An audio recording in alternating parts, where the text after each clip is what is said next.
नहीं, अभी ऐसी कोई पुष्टिकारक जानकारी नहीं है।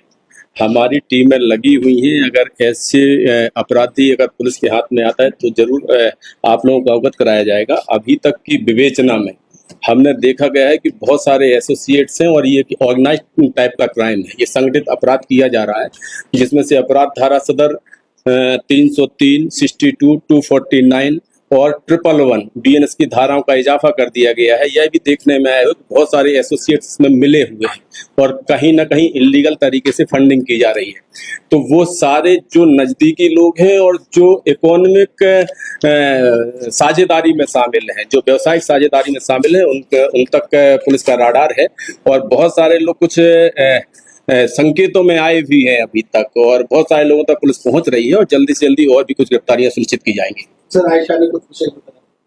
जी हाँ, उसके पास से हमको बहुत सारी जानकारी मिली हुई है। उसी के आधार पर बीएनएस की धारा 330, 249, 62, 111 ये धाराओं का इजाफा हुआ है। कुछ और लोगों से भी कुछ इनपुट मिला हुआ है जिनकी उसमें सहभागिता है इस संगठित अपराध में, तो वो भी आरोपी बनेंगे और जल्दी ही आज 2-4 दिनों में कुछ और गिरफ्तारियां सुनिश्चित होंगी। इसमें क्या श्रीनगर का भी क्या कोई लिंक निकला है? जो एक दो और मिला। बेसिकली क्या है, हमारे पास बहुत सारी जानकारियां थी, हमारी टीमें भी सभी दिशाओं में थी। वहां से एक लाइसेंस इसके नाम पर जारी हुआ था, वो लाइसेंस उस जिले से जारी हुआ था, वो वहां से सस्पेंड किया गया है। कुछ डॉक्यूमेंट्स भी वहां से मिले हुए हैं। संबंधित जहां पे आरोपी रहता है वहां पे उसके खिलाफ वैधानिक कार्रवाई की जाएगी। उस संबंध में पुंछ से ये जानकारी हमारे पास अभी प्राप्त हुई है कि वहां से उसके द्वारा एक गलत तरीके से लाइसेंस जारी करवाया गया था, जो वहां से सस्पेंड किया गया है। तो ये आर्म्स लाइसेंस था और उसी के आधार पर उसके द्वारा जो फायर आर्म्स है वो रखा जा रहा था, जो सस्पेंड हुआ है। और शेष और भी सारे साक्ष्य जुटाए जा रहे हैं। जितनी भी जानकारियां रहेंगी आप लोगों से शेयर की जाएगी। इसकी जानकारी नहीं है, लेकिन वहां से जो मेरी बात चली हुई है वहां से यही पता लगा हुआ है कि सस्पेंड कर दिया गया है लाइसेंस। उसके वेज क्या है वो सारे डॉक्यूमेंट्स बुलाए जा रहे हैं, उसको भी जांच में ले लिया गया है। पुलिस ने संपर्क किया? नहीं, हम संपर्क कर रहे हैं। हमारे अपराध में आरोपी फरार है, हमारी टीमें लगी हुई हैं। सारे एंगल से, सारी दिशाओं में विवेचना के सारे तथ्यों को तलाशा जा रहा है।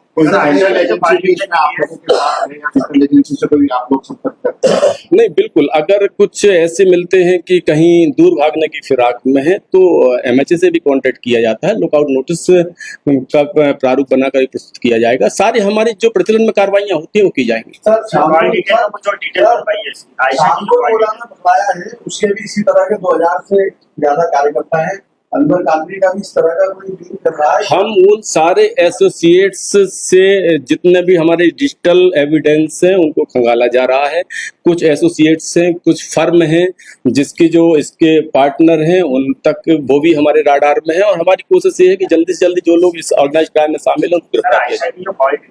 उससे पैसा ट्रांसफर होने की भी एक बड़ी बात सामने आई, बड़ा अमाउंट। जी हाँ, ये भी बात सही है। हम बहुत सारे अकाउंट भी हमारे उसमें आए हुए हैं जिससे हमने जानकारियां ली हुई है, उसकी एनालिसिस चल रही है। 3 अकाउंट अभी तक हमारी जानकारी में आई हुई है। एक एक्सिस बैंक का है, एक एसबीआई का है, एक फर्म है फिशरीज का फर्म बना हुआ है, उसमें से 4-5 पार्टनर हैं। वो अकाउंट हमारे संज्ञान में आ गए हैं।